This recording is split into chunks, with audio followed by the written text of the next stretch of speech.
All right, starting segment 2 today, Heathen Dog is going to give us an overview, not a nitty gritty, not a deep dive, not a 7-week dive into Robotech, but just a good overview. I think he's got it split into 3 parts here. We're going to start with the background. So, Heathen Dog, tell us about the one and only wonderful where I got my start with Palladium in the Robotech role playing game. And of course, everybody, I got to do the other stuff. No, I don't. Forget it. Not today. Like, Boom. subscribe, and share. That's all you're getting today. Boop. That's all you're getting. Have fun. What is this? Now, what is this weird thing? This is the book. Robotech.com. The reason I pulled this up is because the Robotech Palladium book does not give a good background on what happened. If you haven't seen either Super Dimensional Fortress Macross or the Robotech cartoon, then the book is not going to help you. So if you go to Robotech.com, go to the Roboverse, and you can see the entire timeline like you're looking at right here. All right, so we're going to start. It starts in 1999. That's when Are they partying? Super Dimensional Fortress crashed. I'm going to say crashed on Earth. Now, this caused the world no end of problem because we were busy with World War III at the time. We were busy killing each other. And then this giant alien spacecraft landed on some remote island somewhere. And they're like, what the hell? We looked at it and like, this is alien. And everyone's like, aliens exist? Apparently so. This didn't drop out of the sky from nothing. So when everyone saw that aliens were real and this was a warship, they were like, okay, time out on this World War thing. Just time. We may have bigger problems. Okay, yeah, we have border disputes. Yeah, we have resource problems, but this is the species here, people. This is a warship that could decimate the entire planet given enough time. And we've examined the technology enough to know that it's too highly advanced for us to beat. Even one. So yeah, we're gonna stop fighting each other and do something about this. And that's exactly what happened. Throughout the next 10 years, the ship was reverse engineered and repaired at the same time. And with that, we got robotechnology. Robotechnology is using protoculture to enhance machines to make them better. So now you put a plant inside a robot and it works better? Okay, see, now at this point in the series, people didn't really understand protoculture. Didn't even have that name for it, I don't believe, in the beginning. They didn't know what it was called. But it technically is a seed, and it has some kind of property to where if you contain the seed, it tries to bloom. But if you contain it, that energy that it used to try and bloom can be transferred as electrical energy and a little bit of psychic energy to the machine that you plugged it into. So it generates its own power with very little heat, very little resistance, very little problems, and it lasts a long time. For example, this Veritech Battloid we're looking at the screen right now, it has a relatively small protoculture generator on it, and that thing will last 12 years of normal use, 6 years of constant use before the seed actually runs out of energy to try and bloom and dies. So do we not have fusion technology at this point? There is nuclear technology. Okay. But protoculture technology, when it comes to a human moving a vehicle or piloting a vehicle, the protoculture technology has benefits that really outstrip the normalcy and reliability of a nuclear generator. And I'm going to get into that when we get into the mech section later on. But how many pedantic comments do you want me to star? Oh, star all the ones you want. I don't care. Okay. All right. So throughout the first 10 years, we were creating weapon systems like the Veritech and the Veritech, which is on the screen, and the Destroid, which is on the screen now, to fight these possible alien threats. Because there's 2 things we learned from the ship that crashed. One, it was a battleship bristling with weapons, no joke. And 2, the aliens were 6 times larger than humans, at least. because it was easy to figure out because the hallways in this ship were huge. All the chairs were huge. The beds, huge. So we knew these aliens were huge. That's why we created these transformable fighters, because the size of this jet transformed into a robot is the same size as the enemy. That was purposeful. That's why, you know, these these jets that turn into giant robots was a feasible thing, because we wanted to be the same size as the enemy. Then 10 years goes by. The wars on Earth die down. Sure, not everyone was happy, but everyone understood that we had a greater threat. And the Robotech Defense Force, the RDF, was created and manned by pilots and warriors from all over the world. And they were trained in their Veritex. They were trained in the Destroids. They were trained in using protoculture devices in weapons platforms, in the ships and missiles and whatever. And let's see what else. The VF1 begins deployment, and then we get to, is this 2009? Yes, this is 2009. This is the beginning of the cartoon series, or the animation series. This is where the SDF-1 was completely refurbished, and the Robotech Defense Force was built up to where you can say, yes, it's a real thing. And this is when the aliens came a knocking. Now, strangely enough, it was a different brand, kind of a different kind of alien, kind of the same, kind of not, than the aliens that built this ship. But they were of the same vein. And again, you find that out later in the Southern Cross and in Robotech Masters, stuff like that. But the aliens came, and guess what? They're like 40 feet tall, and yeah, there's no joke. And they didn't like us at all. Now, the thing is, they wanted the SDF-1, the Super Dimensional Fortress 1. So let me get something clear for just a moment, because I don't know. I literally don't know. Lay it on me. SDF-1, that was built by or used by whatever, the Robotech Masters, so to speak, right? Built by and used for the benefit of the Robotech Masters, which are not introduced in this book.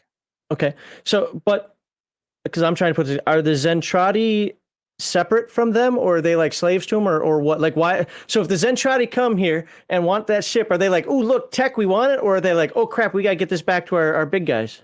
They were sent to find this ship specifically by the Robotech Masters. Okay. These Zentradi are a warrior race created by the Robotech Masters to fight their battles. It's very much like Star Trek DS9, the Jem'Hadar. They are grown to be warriors controlled by the founders. The Zentradi are grown literally in vats, cloned as warriors to fight the battles for the Robotech Masters. So Violence Solves Everything says SDF-1 was Zor's flagship. The guy who created and invented Robotech technology stolen from the Invit. Oh, so they stole this. So they stole it from Bugs? Well, kind of, yeah. I mean, the Robotech Master. Okay, see, again, goes beyond. That's fine. Then don't answer. We can move on. The scope of this book. All we need to know is that the Zentradi came looking for this ship, and when they entered the solar system, the ship itself recognized them as an immediate threat and fired what the humans call its main cannon. Now, this thing is no joke. The main reflex cannon of the SDF-1 is a beam of energy 2 miles wide and 60,000 miles long. And in this role-playing game, it doesn't give damage. It doesn't say damage. Say that one more time. How big? 2 miles wide, 60,000 miles long. Now, in space terms, that's nothing. That's nothing.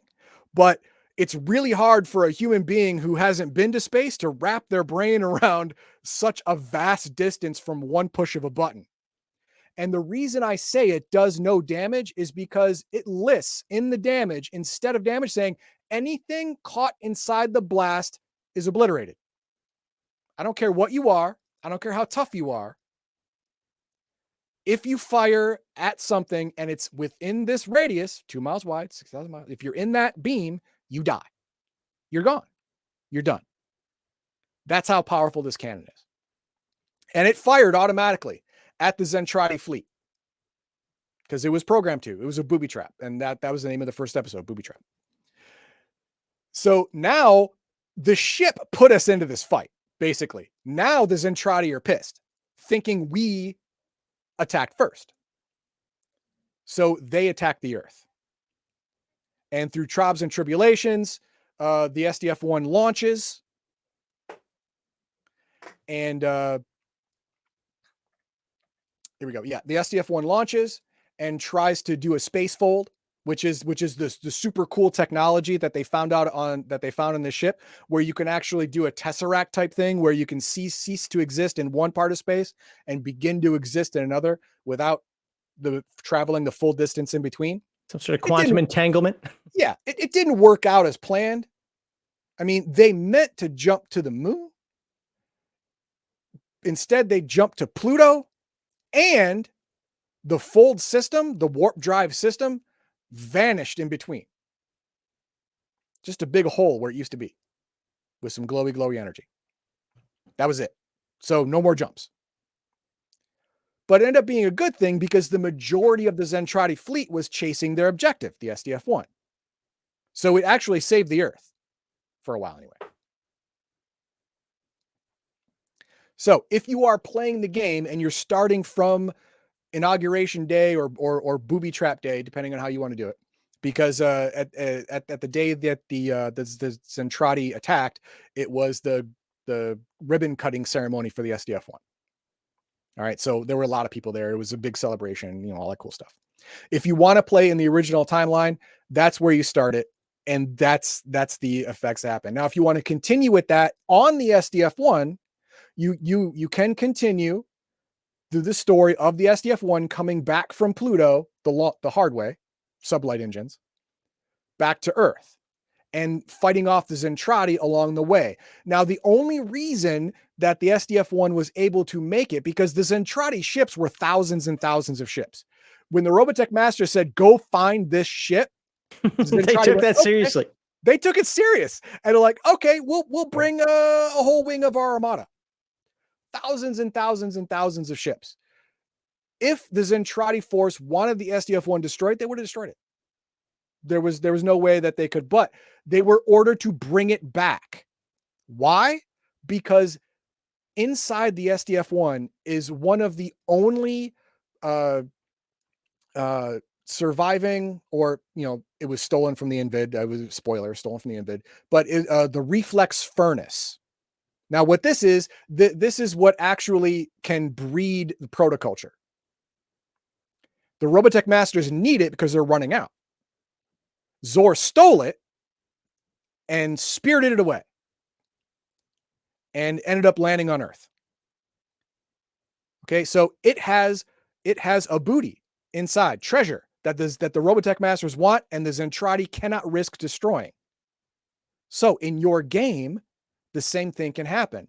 They won't bring their full power to bear on the SDF-1 because they don't want to risk destroying the protoculture furnace. So all of the attacks are survivable. They're going to try and infiltrate. They're going to try and immobilize the SDF-1. They're going to try and do all these things that are as non-destructive as possible, which means you as a player have a chance to win, which is great. It makes for great TV, and it makes for a great role-playing game. So depending on how far you want to take it, this is on the way back. Min-May. Oh my God. All right. Here's single-handedly stopped me from liking anime. Max Liao from liking anime forever. All right. Lin Min-May. Worst character ever. That's saying a lot. Yes, it is. Yes, it is.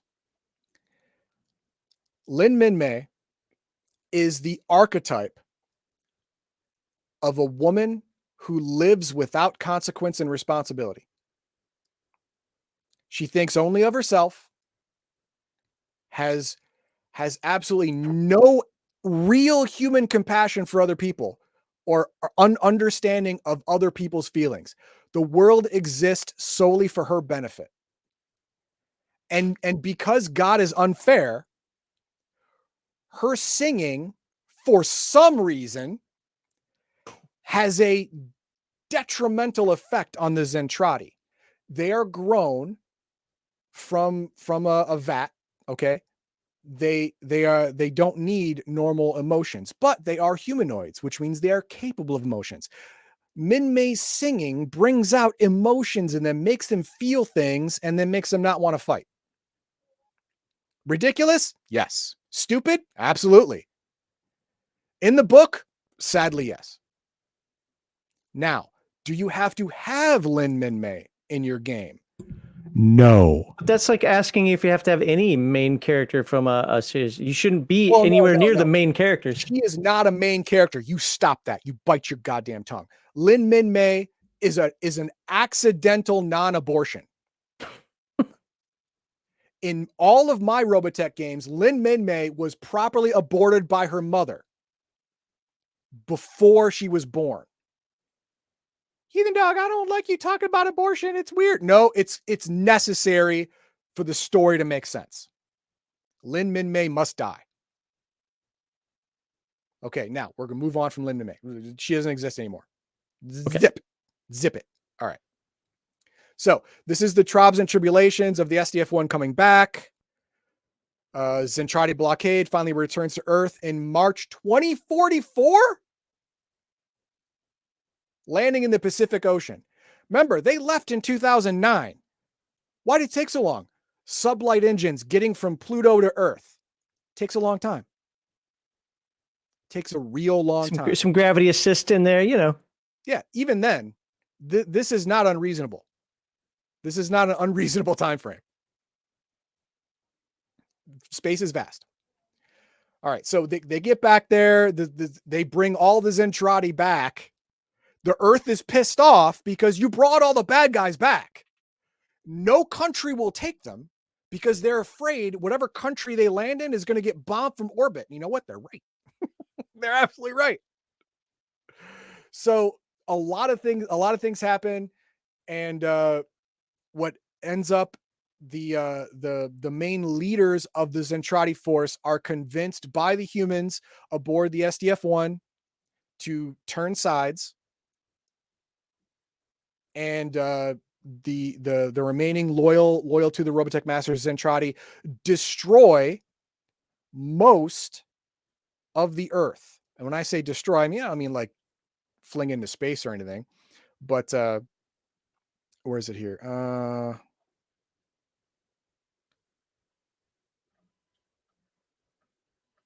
Is it right here? So destroy the Earth and its human population. The Bretai and the Azonia decide to join forces with the humans and the SDF-1. Dolza's main fleet of over 4 million Zentradi warships. Okay, I underestimated that. 4 million warships? 4 million warships. Seems a bit excessive. Earth, destroying 70% of the planet's surface. Okay, so how many people are in one warship? That sounds like more than the population of Earth came in just warships. Yeah. Okay. Yeah. But it's easy because they're all cloned. You just clone them. You need more? Okay, yeah, clone them. Whatever. They're all programmed with information anyway, so you can make them for any job. So yeah, and then you the book allows you to continue on with the post-destruction phase of the Robotech Defense Force and Earth and stuff like that. Up until the Southern Cross, and then this book stops. But that is the timeline for this book, the Robotech Macross book. That is the timeline. Okay. You got some timeline things wrong according to chat, but I wasn't going to interrupt what you were doing. Okay. There. I mean, we're done with this, so okay. Let's hit chat. No, but I get where they're coming from. So there's a lot of stuff. I don't know if they got back to Earth in 2011. Is that right? Yeah, the 2044 is the end of the timeline. Oh, end of the timeline. You're right. 24. Okay, yeah, I was mistaken. 2011. Now that is unreasonable considering they were at Pluto. That is an unreasonable time frame. It would take more than 2 years at sublight speeds to travel from Pluto back to Earth. That's just cartoon nonsense. All right. Well, with that said, let me hit these craft. So Crafty says, doing Palladium Robotech? Yes, because he was paid to. Mhm. He was bribed into Right. doing. Was it 2 or 3 times? 2 or 3 times I was paid to do Palladium Robotech, so that's what we're doing. So that's why we're covering that. Protoculture has 2 different meanings in original cartoon versus USA rewrite. By the way, I'm gonna make a lot of you angry right now. What's that? I don't fucking care about the difference between Robotech and Macross. It's all Robotech. Don't like it? I don't care. It's Robotech. All that other stuff, nonsense. It's just Robotech. Now, as there was versus USA rewrite. In Japan, it was an old precursor race. In the USA rewrite, it was a plant-based power source. Yes. Okay. And this Palladium book is based on the Robotech cartoon, which means it was a plant-based power source. Okay. That's what this book is based on. Now, insane. I couldn't tell because I don't know enough about the history of Robotech. I couldn't tell if Insane Nerd Ramblings was talking to Chimerian or if he's talking to you. So I may not have starred a lot, but if he's talking to you, he had a lot of things to say. If he's talking with Chimerian, all right, they had a conversation going back and forth.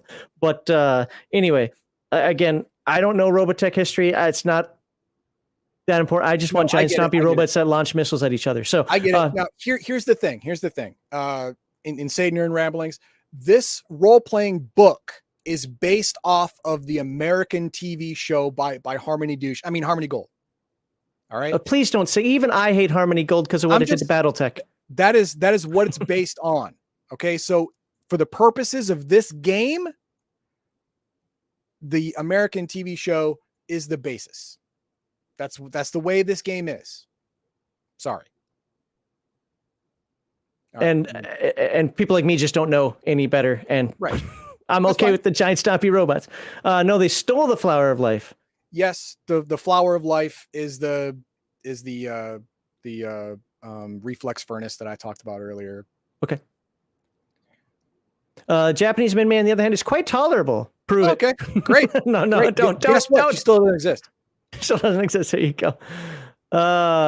Her singing has a detrimental effect on anyone with a brain equal to or greater than that of Forrest Gump. That's true. Only Baldahar.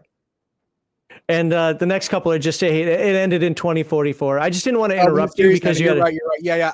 I misread that because the timeline, the way I scrolled and the way it was looking, it looked like 2044. But the thing is, 2 years from Pluto to Earth is not reasonable at sublight speeds. It's not reasonable. Hold on. It's cartoon reasonable, but not actual reasonable. Okay, so 2044 is much more reasonable. Even at the 24 days head of the way. No, we got it. We got it. No, there's something. So it's the end of the whole series with the third cartoon must whatever that is. The first war was only 2 years. So the first war was 2 years. Got it. Yep. And is that the difference between SDF and SEF or whatever? RDF or whatever the fuck it's called. RDF and REF. REF, yeah, okay. Yeah, REF is the Robotech Expeditionary Force that was led by Lisa and Rick going to find the Robotech Masters and either do something about them or get friends to try and kill them or reason with them or whatever. Okay. Crafty Max, yep, I agree. Only smooth brains cannot see that the first part of Robotech was not really changed much from Robotech. I still don't even know about that. All I know is that my anime friends, they get really pissed off when I talk about Robotech, and I think it's comical because it's not just like, hey, look, if you're going to talk about it, try to get it right. No, they spaz the fuck out like autistic weirdos, and I love watching the reaction of it. It's like, well, you do the same thing. No, I like either learn it or don't talk about it, sure. But no, like this is just beyond the pale. The chat that's going on all over the place over this stuff is nonsensical to me for talking about a game. And people like, Macross, Robotech, Macross, Robotech. It's all the same damn thing. I don't, by the way, my wife's Japanese. I'm not. Merca. Robotech ships have faster sublight speed than our current ships. That is true. But remember, the SDF-1 was retrofitted with Earth technology. So who knows if it's running at 100%. Plus, it has two aircraft carriers attached to it. Wasn't supposed to have that. So acceleration and deceleration is a structural problem now. There's a lot of things that don't quite make up, but to get from Pluto to the Earth in 2 years, you know what? I'm gonna nip this shit in the bud right now. Watch this. Uh-oh. Uh-oh. Okay. Speed. Hey, Hungar, good to see you. What are we doing? Hang on.